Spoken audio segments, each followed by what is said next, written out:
Greetings everyone, जय हिंद। I hope you all are doing good.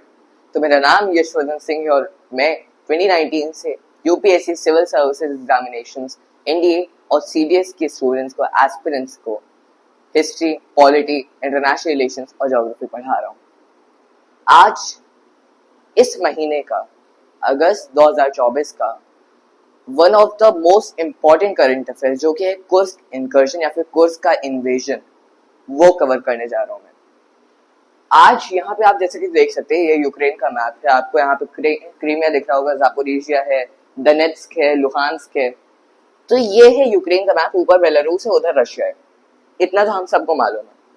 अब यहाँ पे अगर आप देखेंगे, अगर हम लोग इसको सेंट्रल पॉइंट माने तो यहाँ से अगर हम लोग यहाँ पे देखेंगे तो ईस्ट की तरफ और साउथ ईस्ट की तरफ, यहाँ पे ईस्ट और साउथ ईस्ट पे फ्रंट अभी तक खुला हुआ था। पर अब 6 अगस्त 2024 को जो यूक्रेनियन आर्म फोर्सेस है, देखिए आज तक कई सारे इंकर्जन, छोटे मोटे प्रो यूक्रेनियन ग्रुप, जैसे कि 2014 में लुहांस्क और डोनेट्स्क में रशिया ने तब ऑफिशियली इन्वेड किया था। रशियन मिलिट्री जो थी, रशियन आर्मी जो थी, उसने ऑफिशियली इन्वेड किया था 2014 में। बट उससे पहले और अभी भी छोटे मोटे एक तरीके से कहा जाए तो पार्टिजान ग्रुप जो होते हैं, जो सिविल एक्टिविटी, मतलब सिविल ग्रुप्स जो कि ऑफिशियली मिलिट्री नहीं होते, proxy groups type. Officially military नहीं, ऑफिशियल किसी देश की मिलिट्री नहीं है, बट खुद से एक पोजीशन लेके लड़ रहे हैं। लाइक प्रो रशियन है, कुछ प्रो यूक्रेनियन है, जैसे कुछ कोजाक्स है जो प्रो रशियन है। तो फिर उसी तरीके से डोनेट्स्क और लुहांस्क में प्रो रशियन प्रॉक्सी ग्रुप्स है, जिनको रशिया इनडायरेक्टली सपोर्ट देता था 2014 तक। 2014-15 में रशिया ने ऑफिशियली मिलिट्री से इन्वेड किया क्रीमिया की ओर। इतना हम सबको मालूम। इसके बाद अगर आप यहाँ पे देखेंगे, रशिया, अब कहा यह जा रहा है कि मतलब द्वितीय विश्व युद्ध, सेकेंड वर्ल्ड वॉर के बाद ये पहली बार हुआ है कि किसी ऑफिशियली किसी देश की मिलिट्री ने रशिया के लैंड को इन्वेड किया या फिर ऑक्यूपाई किया है। बिकॉज आपको तो मालूम है कि द्वितीय विश्व युद्ध में जर्मनी ने सोवियत यूनियन के लैंड को ऑक्यूपाई किया था। और उसके बाद से कोई ऑफिशियल मिलिट्री, लाइक चेचेनिया में भी हुआ था, लेकिन चेचेनिया में कोई ऑफिशियल मिलिट्री नहीं थी। वो तो छोटे मोटे ग्रुप्स थे, आतंकवादी ग्रुप्स थे।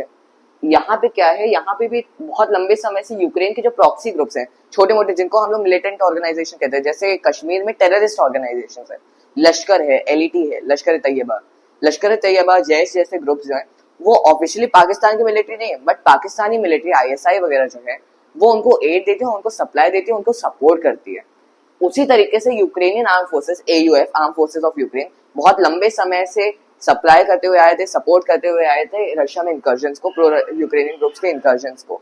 लेकिन ये पहली बार हुआ कि arm forces of Ukraine, AFU, ने पहली बार ऑफिशियली इन्वेड किया है रशिया की ओर। और इसी वजह से ये चीज हमारे लिए काफी ज्यादा इंपॉर्टेंट हो जाती है। अब आखिरकार आपको समझ में आ ही गया होगा कि इसकी इंपॉर्टेंस इतनी ज्यादा क्यों है। अब अगर आप यहाँ पे देखेंगे, यहाँ पे आता है आपका कुर्स्क। ये आपका कुर्स्क वाला रीजन है, ये पूरा कुर्स्क है। इसके बगल में ब्रियांस्क और वोल्गोराद नाम के प्रोविंसेस हैं। जैसे है कुर्स्क ओब्लास्ट। रशिया में ओब्लास्ट का मतलब होता है कोई प्रोविंस या फिर कोई राज्य। जैसे हमारा राज्य होते हैं, पाकिस्तान में प्रोविंसेस होते हैं, उसी तरीके से यहाँ पे होते हैं ओब्लास्ट।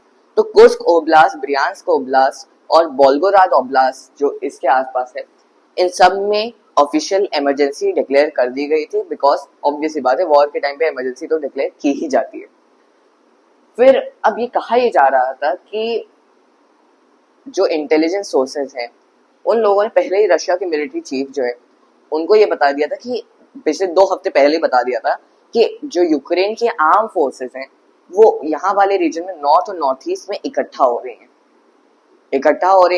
और आपको तो पता ही होगा, जैसे एक हम लोग मिलिट्री स्ट्रैटेजी में 2 कॉन्सेप्ट पढ़ते हैं, डीप वॉर और ब्लीट्सक्रीग और डीप वॉर में क्या होता है, जैसे अगर हम लोग ये माने कि ये कैसे करके बॉर्डर आया हुआ है, और यहाँ पे अगर हम लोग यहाँ पे माने, अगर यहाँ पे एक देश की फोर्सेस है, यहाँ पे फॉर एग्जांपल अगर कोई ए देश की फोर्सेस है और यहाँ पे जो है बी देश की फोर्सेस है, अब एकदम से क्या हुआ, इन लोगों ने अपने कई सारे ट्रूप जो है वो नॉर्थ में डाल दिए। यानी ये जो लंबा सा बॉर्डर आया होगा, इन्होंने कई सारे ट्रूप्स को पीछे से, जो उनका रिजर्व है, वहां से ऊपर भेज दिया कई सारे ट्रूप्स को। अब क्योंकि यहाँ पे तो ज्यादा सैनिक लगे नहीं है, तो इन लोगों को जैसे पता चला कि ये वाले सैनिकों को ऊपर भेज रहे हैं, और इन लोगों को ये डर लगा कि ऊपर तो हम लोग का वीक फ्लैंक है, और अगर से इन्होंने इधर से अटैक किया तो यहाँ से ये लोग इन्वेड कर सकते हैं, यहाँ से अगर ये लोग ब्रेक थ्रू करके यहाँ पे अटैक कर सकते हैं, एक डिफरेंट फ्रंट खुल जाएगा। इस वजह से अगर आप यहाँ पे देखेंगे तो ये लोग कई बार होता क्या है कि वॉर में भी हम लोग देखते हैं कि कई लोग ऐसी मिस इन्फॉर्मेशन फैला देते हैं, झूठ फैला देते हैं कि ऐसा कुछ हो रहा है कि ऊपर इकट्ठे हो रहे हैं, और कुछ फॉल्स न्यूज और फॉल्स एविडेंसेस दिखा देते हैं, फॉल्स कागजात दिखा देते हैं कि ये लोग प्लान करें कि ऊपर से अटैक करेंगे। तो जो दूसरा देश होता है वो तो सोच रहा है भैया अगर हम लोग इन लोगों ने ऊपर से अटैक किया, ऊपर तो वीक लोग हैं, इतने ज्यादा सैनिक भी नहीं है, अटैक होगा पूरा खुल जाएगा, ये लोग हार जाएंगे। ये चीज होती है।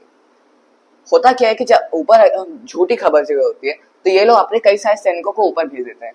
तो यहाँ पे जैसे कई सारे सैनिक जो है यहाँ के बहुत सारे खत्म हो गए, अब यहाँ पे ये वीक पॉइंट बन गया। तो इन लोगों ने, क्योंकि इन लोगों ने तो झूठी खबर फैलाई थी, यहाँ पे असली सैनिक ये नहीं थे, असली तो यहाँ पे सप्लाई आ रहा था रिजर्व का, इन लोगों ने यहाँ से ब्रेक थ्रू किया, ब्लिट्जक्रीग हुआ। ब्लिट्जक्रीग एक जर्मन शब्द होता है कि एक वीक पॉइंट पे आपने एकदम से इन्वेजन किया। ब्लिट्जक्रीग मतलब एक, जैसे कहते हैं ना लाइटनिंग बोल्ट की तरह, एकदम से हुआ और एक स्पेसिफिक पॉइंट पे हुआ, स्पेसिफिक लोकेशन पे एकदम से हुआ। उसी तरीके से ये लोग एकदम से घुसेंगे और एकदम से इसको जो आपका ये ब्रेक थ्रू होगा, मतलब जो आपका फ्लैंक है, आपका जो लाइन्स है, उनको जो आपके कहते नहीं है फोर्सेस की जो लाइन्स है, यानी यहाँ पे इस पूरी रेखा में यहाँ पे सारे के सारे सैनिक लगे हुए हैं, इसमें इन लोगों ने एकदम से ब्रेक थ्रू किया, यहाँ से जाएंगे, यहाँ पे अटैक करेंगे, यहाँ पे अटैक करेंगे। अब यहाँ पे अटैक करेंगे, अगर यहाँ पे ऑलरेडी रिजर्व में सच में लगाए होंगे तो ये लोग आके अटैक करके ज्वाइन कर लेंगे, और यहाँ पे एक तरीके से इन लोगों को घेर लेंगे, अटैक कर देंगे, ये लोग सरेंडर कर देंगे ऑब्वियसली, और यहाँ पे आगे की तरफ वो लोग मूव करेंगे। कुछ इस तरीके से होती है ब्लिट्जक्रीग नाम की फॉर्मेशन। तो ये लोग, तो ये चीजें तो हम लोग अपने मिलिट्री हिस्ट्री में भी पढ़ते हैं, मिलिट्री स्ट्रैटेजी नाम के सब्जेक्ट्स में पढ़ते हैं, और कुछ इस तरीके से हम लोगों का होता है ब्लिट्जक्रीग। तो कहीं ना कहीं कुछ इस तरीके से अटैक होते हैं। अब हुआ क्या कि 2 हफ्ते पहले ही रशिया के जो मिलिट्री चीफ है उनको बता दिया गया कि कुछ सर ऐसा तो होने वाला है कि यूक्रेनियन फोर्सेस जो है वो ऊपर इकट्ठा हो रही हैं। अब एक नॉर्मल युद्ध के दौरान कई सारे झूठ फैलाए जाते हैं दुश्मन के द्वारा, कि जिसको कई लोग सोचते क्या है कि ऊपर मूव करेगा, क्यों नहीं करेगा, वो इतना पागल तो नहीं होगा ना, वो इतना इडियट तो नहीं होगा, इतना स्टूपिड तो नहीं होगा कि वो ऊपर अपनी फोर्सेस को भेजेगा। तो वो लोग क्या करते हैं, उसको झूठ मान लेते हैं, कई बार चीज सच भी हो जाती है कि सच में वो लोग केवल एक कहते हैं हवा बना रहे थे, एक्चुअली कुछ ऐसा था नहीं। यहाँ पे क्या हुआ, वहां के मिलिट्री चीफ को भी यही लगा होगा कि अरे ये लोग तो हवा बना रहे हैं कि हम लोग अपने यहाँ की फोर्सेस ऊपर भेजें, जब हम लोग यहाँ पे फोर्सेस भेजेंगे तो ये लोग यहाँ पे ब्रेक थ्रू कर देंगे। उनको यही लग रहा था, बट उल्टा हो गया। अब आप ये समझिए, यहाँ पे इन लोगों ने सच में अपनी फोर्सेस भेज रहे थे, सच में भेज रहे थे, तो यहाँ से ये लोगों ने, ये रशियन लाइन्स और यूक्रेन, ये बॉर्डर है, ये फिक्स बॉर्डर है, यहाँ पे डेडलॉक था, लाइक एक तरीके से इन लोगों ने यहाँ पे एकदम से ब्रेक थ्रू किया, तैयार नहीं थे। ऊपर एफएसबी का जो बॉडी का वो आपका जो बॉर्डर गार्ड था, एफएसबी जो वहाँ की इंटेलिजेंस बॉडी है, वहाँ का एक बॉर्डर गार्ड होता है जो वहाँ पे बॉर्डर पे रखता है, जैसे हम लोग का बीएसएफ होता है। तो वहाँ पे बॉर्डर गार्ड जो था, वहाँ पे बहुत ही ज्यादा यंग लोग थे, अनएक्सपीरियंस थे, और उस टाइप के कॉन्सेप्ट, जैसे आपने सुना होगा कि कई सारे लोगों को मिलिट्री में ड्राफ्ट किया गया था जबरदस्ती भी, अब तो वो यूक्रेन में चल रहा है जबरदस्ती वाला कॉन्सेप्ट, लेकिन रशिया में तो ऑलरेडी चल रहा था कि लोगों को ड्राफ्ट कर लिया जा रहा था। इस वजह से लोग जॉर्जिया के थ्रू और भी कजाकिस्तान के थ्रू बाहर भागने का सोच रहे थे, और वो तो आज से 1 साल पहले की बहुत बड़ी हेडलाइन थी कि ऐसा कुछ हो रहा है पूरे रशिया भर में। तो यहाँ पे बहुत ही ज्यादा यंग कॉन्सेप्ट से, अनएक्सपीरियंस से, और कई सारी जगहों पे तो अनआर्म्ड थे, उनके पास हथियार तक नहीं थे। इन लोगों ने एकदम से ब्रेक थ्रू किया, कोई आइडिया नहीं था ऐसा होगा। अगर थोड़ा सा भी आइडिया रहता तो वहां पे कई सारी फोर्सेस डिप्लॉय हो जाती है, और वो लोग जो वो इन्वेजन होगा या फिर जो अटैक होगा उसको टाल देंगे, उसको हटा देंगे, उसको कुचल के रख देंगे। यहाँ पे ऐसा नहीं था, तैयार नहीं थे, ब्रेक थ्रू हुआ, इन लोगों ने अपनी फोर्सेस फैलाई इधर से उधर से, और कहीं ना कहीं ये वाला रीजन जो है और सुत्स्का नाम के जगह पे अब आके थोड़ा सा रुक गया है। रशियन फोर्सेस भी कह रही हैं कि, मतलब रशियन फोर्सेस ने ये कहा था स्टार्टिंग में, सुबह के 8 बजे 6 अगस्त को ये हमला हुआ था। बताया ये जा रहा था स्टार्टिंग में लगभग 20 प्लस आर्मर्ड व्हीकल्स, 11 टैंक और लगभग 300 सोल्जर के साथ पहला ब्रेक थ्रू हुआ था। उसके बाद पहले ही दिन में कई सारे टैंक, कई सारे आर्मर्ड व्हीकल्स, और लगभग ये तो रशियन डिफेंस मिनिस्ट्री कह रही है, लगभग 1000 से ज्यादा यूक्रेनियन ट्रूप्स को पहले ही दिन में यहाँ यूक्रेन, मेनलैंड यूक्रेन से यहाँ पे गया, यहाँ पे भेजा गया। तो कुछ ऐसी चीज चल रही है अभी वहां पे। और जैसे यहाँ पे अब बात ये है कि दोनों साइड अपना अपना प्रोपेगेंडा देंगे कि हम तो कह रहे हैं कि रशिया में इतने लोग मारे गए, और रशियन मिनिस्ट्री जो कह रही है वो लोग कह रहे हैं कि इतने लोग मारे गए। अब जितने मेरे सोर्सेज हैं रशियन मिनिस्ट्री में, रशियन मिनिस्ट्री ऑफ डिफेंस में, वहां पे यही कहा जा रहा है आज के डेट यानी 6 अगस्त से लेकर अब 24 अगस्त हो गया है, तो लगभग अभी के लिए तो यही कहा जा रहा है कि लगभग 5,500 यूक्रेनियन आर्मी के लोग अभी तक मर चुके हैं, उनकी डेथ हो चुकी है, कैजुअलिटीज हो चुकी है। इतना तो official Russian ministry of defence का कहना है, जितने मेरे सोर्सेज। 5,500 यूक्रेनियन ट्रूप्स, और यूक्रेन के अपने अलग स्टैटिस्टिक्स हैं, बिकॉज दोनों अपना मोरल डाउन तो करना नहीं चाहेंगे। अब दिक्कत ये है कि लोग सोच रहे कि यूक्रेन ने ऐसा सोचा भी किया, बिकॉज चाहे वो यूक्रेन के एलाइज हो, यूएस वगैरह हो, यूरोपियन नेशंस हो, चाहे वो रशिया हो उसके एलाइज हो, किसी को भी आइडिया नहीं था, सबके सब सरप्राइज है कि ऐसा हो कैसे सकता है। यूक्रेन ने ब्रेक तो किया कैसे? यूक्रेन का ये साइकिल था, मुझे जो लग रहा है, मेरा जितना एजम्पशन है, यहाँ पे जो था कभी ये अटैक करके जीत रहा है, कभी ये अटैक करके जीत रहा है, कोई सेटलमेंट इससे जीती, कोई सेटलमेंट इससे जीती, तो कहीं ना एक डेडलॉक पे आके रुक गया था। और यहाँ पे कोई ज्यादा मेजर एडवांसेस नहीं हो रहे थे। यहाँ पे एक तरीके से वो लड़ रहे हैं क्योंकि दोनों का अपना अपना मोराल है, दोनों को अपने अपने मैन पावर है, और कहीं ना कहीं यहाँ पे बहुत ज्यादा ब्रेक थ्रू नहीं हो पा रहा था। यहाँ पे एक डेडलॉक हो गया था, डेडलॉक जैसे एकदम आके रुक गया, अब ना इधर बढ़ा जा रहा है ना उधर बढ़ा जा रहा है, एकदम रुक गया। तो कुछ ये आपके साउथ ईस्टर्न और ईस्टर्न फ्रंट पे ये हो रखा था हाल। तो इन लोगों ने ऊपर इस वजह से किया होगा, जो मेरा एजम्पशन है, कि डेडलॉक से अच्छा है एक नया ब्रेक थ्रू करो, एक नया फ्रंट खोलो, और नया फ्रंट खोलने के बाद वो लोग वहां पे व्यस्त हो जाएंगे, और कहीं ना कहीं यहाँ पे ये लोग अपना कोई ना कोई ब्रेक थ्रू तो कम से कम कर ही पाएंगे। तो कहीं ना कहीं अभी तक इतना ही हम लोगों के पास डेटा है कि यूक्रेन ने कुछ, क्योंकि आपको पता होगा कि द्वितीय विश्व युद्ध में बैटल ऑफ कर्स्क हुआ था, जिसमें हम लोग पढ़ते हैं कि किस तरीके से आर्मर्ड व्हीकल्स यानी टैंक्स वगैरह का कितना अच्छा यूज हुआ था। पहली टैंक वॉर, स्पेसिफिकली टैंक्स की वॉर हुई थी, टाइगर टैंक्स, पांजर टैंक्स और रशिया के T-34 टैंक्स। यहाँ पे कुर्स्क नाम का जो जगह है यहाँ पे हुआ था, और ये इसको कहा जाए सेकेंड बैटल ऑफ कर्स्क, क्योंकि एक तो 1943 में हुआ था और एक 2024 में हो रहा है, लगभग 80 साल बाद। तो अभी के लिए तो यही हालात है कि कुर्स्क में ये लोग भी पुश करें, ये लोग भी पुश करें, वीडियोस दोनों की साइड से आ रहे हैं। इन लोगों ने कई सारे, क्योंकि यूक्रेन ने कई सारे जो सरफेस टू एयर मिसाइल्स होती हैं या फिर सरफेस से सरफेस मिसाइल्स होती हैं, मिसाइल सिस्टम से होते हैं, उनको यहाँ पे कुर्स्क में ऑलरेडी डिप्लॉय कर दिया था, कुर्स्क ओब्लास्ट में।